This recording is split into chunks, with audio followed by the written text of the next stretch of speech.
Good morning to all of you. Today I am going to tell about grammar. As you know, grammar is very important department of any language. As we know, this is the department, this is the science, this is the way, this is the principle that teaches us how to speak correctly, how to read correctly and how to write correctly. It means कि grammar वह चीज़ है जो हमें किसी भी भाषा को कैसे कैसे शुद्ध बोला जाए, शुद्ध पढ़ा जाए और शुद्ध लिखा जाए, इसके बारे में बताता है। क्योंकि जब तक हमारा नॉलेज शुद्धता के प्रति नहीं जाएगा, हम सही रूप में अपने बात को अपने सामने वाले के पास या जिसके पास हम कम्युनिकेशन भेजना चाहते हैं वह नहीं पहुंचेगा। जैसे कि आप जानते हैं कि हमारा जो सामने वाला है वह हमारे बातों को सही समझना भी चाहिए। अब ग्रामर को 5 भागों में बांटा गया है। पहला है ऑर्थोग्राफी, दूसरा है इटिमोलॉजी, तीसरा है सिंटैक्स, चौथा है प्रोसोडी और पांचवा है पंक्चुएशन। आप सभी जानते हैं कि किसी भी भाषा की सबसे छोटी इकाई जो होती हैं लेटर्स होते हैं, वर्ण होते हैं और उस वर्ण के आधार पर ही हम किसी भी भाषा की कल्पना करते हैं। यानी कि जिस शास्त्र में हम वर्ण के बारे में जानते हैं, लेटर के बारे में जानते हैं, स्पेलिंग के बारे में जानते हैं, उसको ऑर्थोग्राफी कहते हैं। दूसरा है इटिमोलॉजी। इटिमोलॉजी क्या है? वर्णों को जब हम मिलाते हैं तो शब्द बनता है और शब्द के बारे में जो शास्त्र पढ़ाता है उसको हम इटिमोलॉजी कहते हैं। यानी कि शब्द की उत्पत्ति कहाँ से हुई, कैसे हुई, क्या उसका मीनिंग होगा, इन सब चीज़ों के बारे में वह हमें इटिमोलॉजी पढ़ाता है।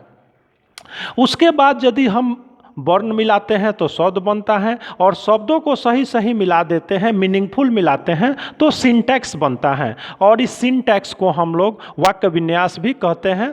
तो यह जो है मुख्य रूप से सेंटेंस के बारे में बताता है। आधुनिक युग में इसे subject plus verb plus agreement के नाम से भी हम लोग जानते हैं। अब इससे यदि विशेष इन्फॉर्मेशन है जो कि राइम क्या है, इंटोनेशन क्या है, टोन क्या है, तो इन सब चीज़ों के बारे में जो शास्त्र पढ़ाएगा उसको हम लोग प्रोसोडी कहते हैं। इसमें बताता है कि तुकबंदी कहाँ है, कहाँ पर जोर देना है, कहाँ पर शब्द का उच्चारण कैसे बोलना है। चूँकि आव भाव के बारे में यह बताता है। यदि इसको हम नहीं जानेंगे तो सही रूप से हम अपने शब्दों को, अपने सेंटेंस को अपने सामने वाले तक कम्युनिकेट नहीं कर पाएंगे। अंतिम है विराम चिन्ह, जो कि मुख्य रूप से बताता है कि किस तरह के फीलिंग्स को व्यक्त करना है। फुल स्टॉप का प्रयोग करना है, कमा का प्रयोग है, क्वेश्चन मार्क का प्रयोग करना है, कोलन है, सेमी कोलन है। इस तरह से ग्रामर की यह जो 5 भेद हैं, काइंड्स हैं, यह पांचों की अलग अलग विशेषता हैं और पांचों जो हैं मिल करके हमें शुद्धता प्रदान करती हैं ताकि हम यह जो स्पीकिंग, रीडिंग और राइटिंग का काम कर सके। उसी तरह से हम जितने भी शब्दों का प्रयोग करते हैं अपने जीवन में, वह सारे शब्द को हम पार्ट्स ऑफ स्पीच कहते हैं और यह पार्ट्स ऑफ स्पीच टोटल 8 होता है। टोटल पार्ट्स ऑफ स्पीच 8 होता है, जिसको कि हम लोग जानते हैं noun, pronoun, verb, adjective, adverb, preposition, conjunction और इंटरजेक्शन।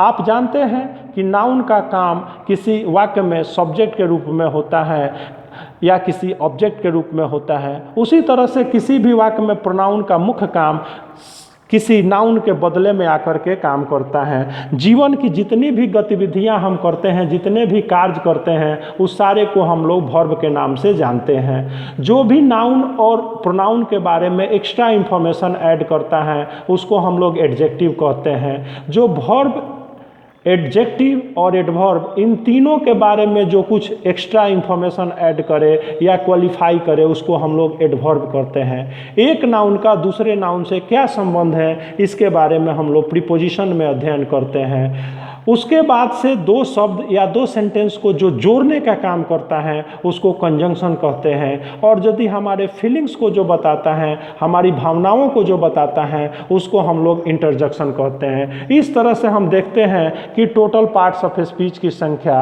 8 होती है और इस 8 की अपनी अपनी विशेषता है। उसी तरह से ग्रामर के 5 भेद होते हैं और पांचों में जहाँ एक ऑर्थोग्राफी वर्ण के बारे में बताता है, एटिमोलॉजी शब्द के बारे में बताता है, सिंटैक्स वाक्य के बारे में बताता है, और यह जो है प्रोसोडी, हिंदी में इसको छंद विचार भी कहते हैं। तो यह छंद के बारे में पता करता है, तुकबंदी के बारे में पता करता है, बताता है हमें। और पंक्चुएशन, कहाँ पर किस तरह के चिन्हों का प्रयोग करा जाए, किस तरह का सिंबल्स का प्रयोग किया जाए, यह पंक्चुएशन बताता है। उसी तरह से पार्ट्स ऑफ स्पीच, इनके अलावा इन्हीं शब्दों का प्रयोग हम पूरे अपने जीवन काल में करते हैं और यह जो है टोटल मिलकर के पार्ट्स ऑफ स्पीच कहलाता है। इस तरह से हम लोग अगली कक्षा में इन सबों के बारे में डिटेल में अध्ययन करेंगे।